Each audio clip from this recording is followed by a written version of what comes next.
समंदर में शुरू हुआ भारत का साइलेंट हंटर अभियान, एक ऐसा मिशन जो बिना शोर किए दुश्मनों की नींद उड़ा देगा। $5 अरब का ये टॉप सीक्रेट प्रोजेक्ट सिर्फ एक नौसैनिक योजना नहीं, बल्कि चीन के स्ट्रिंग ऑफ पर्ल्स को तोड़ने का महाब्लूप्रिंट है। अब हिंद महासागर में भारत सिर्फ मौजूद नहीं रहेगा, बल्कि राज करेगा, क्योंकि ये ऑपरेशन बदलने वाला है पूरे एशिया का पावर बैलेंस। तैयार हो जाइए, क्योंकि भारत का साइलेंट हंटर अब शिकार पे निकल चुका है। हिंद महासागर में बिछेगी नई बिसात, जर्मनी से स्पेन तक दुनिया के बड़े खिलाड़ी मैदान में। लेकिन एक देश की एंट्री ने सबको चौंकाया। वही देश जो 1980 के दशक में भारत के साथ खड़ा था, आज सबसे घातक पनडुब्बी बेचना लेकर हमारे द्वार पर खड़ा है। कहा जाता है कि वाइस एडमिरल ने 1997 में जो तस्वीर देखी थी, उसने ही भारत की पनडुब्बी कहानी का रुख बदल दिया, और अब वही मोड़ पूरे समुद्री संतुलन को हिला सकता है। ये सिर्फ डील नहीं, ये एक नया अध्याय है, हिंद महासागर की ताकत के मानचित्र को फिर से लिखने वाला। भारत की एक भूल ने हमें 30 साल पीछे धकेल दिया। क्या प्रोजेक्ट 75 आए उस गलती को सुधारेगा? हिंद महासागर की गहराइयों में इस वक्त जो बिसात बिछी है, वो सतह पे दिखने वाले किसी भी तूफान से ज्यादा खतरनाक है। ये समंदर के नीचे लड़ी जाने वाली बादशाहत की जंग है, जहां एक चूक का मतलब है पूरी बाजी हार जाना। चीन का स्ट्रिंग ऑफ पर्ल्स यानी मोतियों की माला का फंदा लगातार कसता जा रहा है। उसके जासूसी जहाज और पनडुब्बियां हिंद महासागर को अपना घर बना रही हैं। इस खामोश घेराबंदी को तोड़ने के लिए 2025 के भारत ने अपना सबसे बड़ा दाम चल दिया है। प्रोजेक्ट 75 इंडिया, जिसे आप P75I भी कहते हैं, ये $5 अरब यानी लगभग 40,000 करोड़ से भी ज्यादा का एक ऐसा महाप्रोग्राम है जिसने दुनिया भर के रक्षा सौदागरों की नींद उड़ा दी है।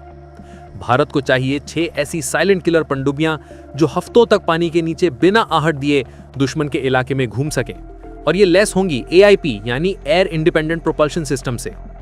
इस सौदे को हासिल करने के लिए जर्मनी की HTW से लेकर स्पेन की नवांथिया तक सब लाइन में खड़े हैं। लेकिन इस रेस में एक ऐसा नाम भी शामिल है जिसने भारत के पुराने जख्मों को कुरेद दिया है, और वो नाम है साउथ कोरिया की दैवू शिप बिल्डिंग यानी DSME का। आखिर साउथ कोरिया की इस एंट्री से खलबली क्यों मची, और 80 के दशक की वो कौन सी कहानी है जिसमें भारत और साउथ कोरिया दोनों ही एक ही नाव पे सवार थे? लेकिन आज कोरिया हमें हथियार बेचने वाला मास्टर बन गया और हम खरीदार। वाइस एडमिरल अरुण कुमार सिंह ने 1997 में ऐसा क्या देखा था जिसने उन्हें 30 साल पहले ही आईना दिखा दिया था? हम आपको बताएंगे इस धमाकेदार खबर की पूरी कहानी। तो बने रहिएगा वीडियो पे, और इस संबंध में आपके जो भी विचार हों कमेंट में लिखकर जरूर बताइएगा। तो आखिर ये पूरा माजरा है क्या, और कैसे एक देश जो टेक्नोलॉजी के लिए हमारे साथ ही लाइन में खड़ा था, आज हमसे मीलों आगे निकल गया? चलिए इस पूरी कहानी को जड़ से समझते हैं। बात है 1980 के दशक की, जब शीत युद्ध यानी कोल्ड वॉर अपने चरम पर था। भारत 1971 की जंग के बाद अपनी नौसेना को फौलादी बना रहा था। हमें सोवियत संघ से पनडुब्बियां मिली थीं, लेकिन अब भारत को चाहिए थी पश्चिम की सबसे आधुनिक, सबसे खामोश डीजल इलेक्ट्रिक पनडुब्बी। हमारी नजरें टिकी पश्चिम जर्मनी की कंपनी HTW यानी होल्टर्स देर डॉइचे वर्फ पर। उनकी टाइप 209 पनडुब्बी उस वक्त की सबसे बेहतरीन साइलेंट हंटर मानी जाती थी। 1981 में भारत ने जर्मनी के साथ एक बड़ा सौदा किया। हम 2 पनडुब्बियां सीधे जर्मनी से खरीदेंगे और 2 पनडुब्बियां लाइसेंस के तहत भारत में ही मुंबई के मझगांव डॉकशिप बिल्डर्स यानी MDL में बनाएंगे। इस क्लास को नाम दिया गया शिशुमार क्लास। ये भारत के आत्मनिर्भर बनने की दिशा में पहला बड़ा कदम था। ठीक इसी वक्त दुनिया के दूसरे कोने में एक और देश यानी साउथ कोरिया। 1987 में साउथ कोरिया की नौसेना ने भी जर्मनी की HTW को ही चुना और टाइप 209 पनडुब्बी का ऑर्डर दे दिया। उनकी क्लास का नाम पड़ा चैंगबोगो क्लास। आप कह सकते हैं कि 1980 के दशक में भारत और साउथ कोरिया दोनों एक ही क्लास के 2 स्टूडेंट थे। दोनों ने एक ही किताब जर्मन टेक्नोलॉजी खरीदी थी, और दोनों का इम्तिहान एक ही था, अपने दम पर एक आधुनिक पनडुब्बी का बेड़ा खड़ा करना। यहां तक कहानी बिल्कुल बराबर थी, लेकिन इसके बाद जो हुआ उसने दोनों देशों की तकदीर हमेशा के लिए बदल दी। भारत उस किताब को पढ़ के घोटालों और सियासत के जाल में फंस गया, जबकि साउथ कोरिया ने उस किताब को पढ़ने के बाद अपनी खुद की एक नई और भी ज्यादा खतरनाक किताब लिख डाली। भारत की कहानी उम्मीदों के साथ शुरू हुई थी। 1986 में पहली 2 जर्मन पनडुब्बियां शिशुमार और शंकुश भारत पहुंची। इसके बाद मुंबई में MDL ने टेक्नोलॉजी ट्रांसफर पर काम शुरू किया, और 1992 में शल्की और 1994 में शंकुल को नौसेना में शामिल किया गया। 4 पनडुब्बियां हमारे पास थीं। प्लान यह था कि हम ऐसी ही 2 और पनडुब्बियां बनाएंगे, बेड़े को 6 तक ले जाएंगे और इस टेक्नोलॉजी में महारत हासिल कर लेंगे। लेकिन तभी 1987 में भारतीय रक्षा सौदों का वो जिन बोतल से बाहर निकल आया जो आज तक हमारा पीछा नहीं छोड़ रहा, भ्रष्टाचार। HTW सौदे पर दलाली और घूसखोरी के आरोप लगे। ये मामला इतना बड़ा हो गया कि भारत की राजनीति में भूचाल आ गया। अखबारों की सुर्खियां रन गई, जांच पर जांच बिठा दी गई और इस सियासी तूफान का सबसे बड़ा शिकार बना भारत का पनडुब्बी प्रोग्राम। जो टेक्नोलॉजी हम जर्मनी से सीख रहे थे वो ठंडे बस्ते में चली गई। जो अधिकारी और इंजीनियर इस काम में लगे थे वो सब जांच के घेरे में आ गए। नतीजा 5वीं और 6ठी पनडुब्बी बनाने का जो प्लान था उसे 2005 में आधिकारिक तौर पर रद्द कर दिया गया। सोचिए, जिस टेक्नोलॉजी को हासिल करने के लिए हमने अरबों रुपए खर्च किए उसे हम 4 नावों के बाद आगे ही नहीं बढ़ा पाए। हमारा शिशुमार बेड़ा सिर्फ 4 पर ही अटक गया। हम 1994 से लेकर 2005 तक लगभग 11 साल सिर्फ फाइलों और जांच में फंसे रहे। ये वो लॉस्ट डेकेड यानी खोया हुआ दशक था जब दुनिया आगे बढ़ रही थी और हम अपनी ही बनाई उलझनों में फंसे थे। ये सिर्फ एक सौदा रद्द होना नहीं था, ये भारत के रणनीतिक भविष्य पर एक गहरी चोट थी जिसका दर्द हम आज 2025 में भी महसूस कर रहे हैं। और जिस वक्त भारत घोटालों, जांच और राजनीतिक लकवे से जूझ रहा था, साउथ कोरिया क्या कर रहा था?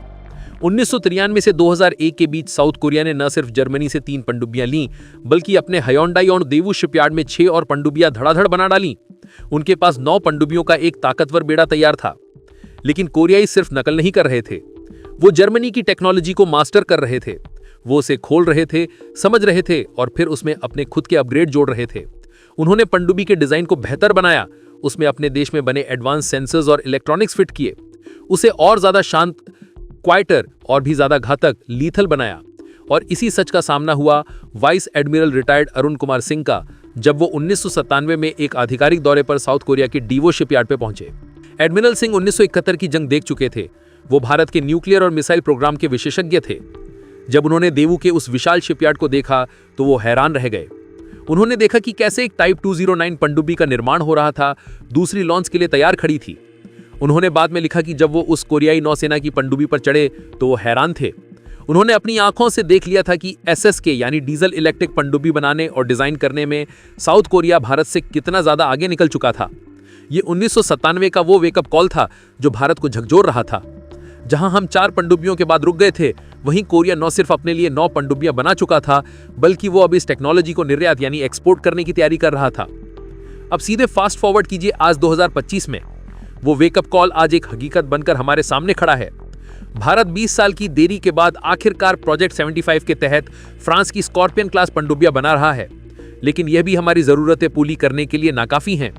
चीन का खतरा इतना बड़ा है कि हमें तुरंत 6 और आधुनिक पनडुब्बियों की जरूरत है जो प्रोजेक्ट 75 इंडिया के तहत ली जाएंगी। ये वो पनडुब्बियां होंगी जिनमें AIP टेक्नोलॉजी होगी, मतलब वो दुश्मन के इलाके में हफ्तों तक छुपी रह सकती हैं। और इस रेस में बोली लगाने वालों की लिस्ट देखिए। जर्मनी की HTW, हमारा पुराना गुरु, स्पेन की नवांथियां और साउथ कोरिया की देवू DSMI। ये वही देवू है जिसकी रफ्तार देकर 1997 में एडमिरल सिंह चौंक गए थे। आज साउथ कोरिया सिर्फ एक असेंबलर नहीं, वो एक इनोवेटर है।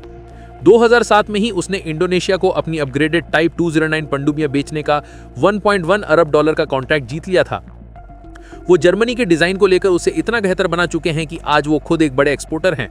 और बात यही नहीं रुकी। 2021 तक साउथ कोरिया ने KSS-3 नाम का अपना खुद का 3000 टन का बीस्ट, ये वो पनडुब्बी है जो बैलिस्टिक मिसाइलों को भी लॉन्च कर सकती है।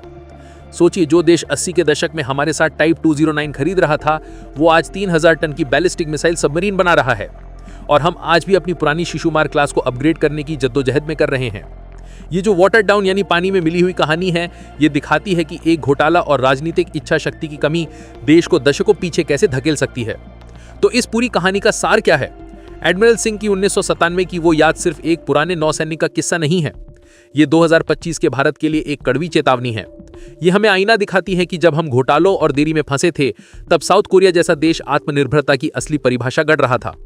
आज जब देवू हमारे P75I टेंडर में बोली लगाता है, तो ये एक विडंबना है। ये वही स्टूडेंट है जो अब अपने क्लासमेट को सबसे एडवांस सबक सिखाने आया है। सवाल यह है कि क्या भारत इस $5 बिलियन के सौदे से अपनी पिछली गलतियों को सुधार पाएगा? क्या प्रोजेक्ट 75 इंडिया वो छलांग होगी जिसकी हमें सख्त जरूरत है, या ये भी देरी और टेक्नोलॉजी ट्रांसफर की उलझनों में फंस जाएगा? हिंद महासागर में वक्त रेत की तरफ फिसल रहा है और चीनी ड्रैगन इंतजार नहीं कर रहा। आपको क्या लगता है, क्या भारत को साउथ कोरिया जैसे नए मास्टर से टेक्नोलॉजी लेनी चाहिए, या अपने पुराने गुरु जर्मनी पर ही भरोसा करना चाहिए, या फिर आत्मनिर्भर भारत का रास्ता कुछ और ही होना चाहिए? अपनी राय कमेंट्स में जरूर बताइएगा। और रुकिए, जहां एक तरफ हम दुनिया से ये साइलेंट किलर खरीदने की बात कर रहे हैं, वहीं भारत ने चुपचाप समंदर के नीचे अपना एक ऐसा महाशिकारी भी तैयार कर लिया है जिसे AIP की जरूरत ही नहीं। एक ऐसा हथियार जो महीनों तक पानी के नीचे रह सकता है क्योंकि वो डीजल से नहीं, न्यूक्लियर पावर से चलता है। अगले वीडियो में हम खुलासा करेंगे भारत के टॉप सीक्रेट न्यूक्लियर पनडुब्बी बेड़े अरिहंत क्लास की रोंगटे खड़े कर देने वाली कहानी का। उस खुलासे को देखने के लिए चैनल को सब्सक्राइब करना मत भूलिएगा। जय हिंद।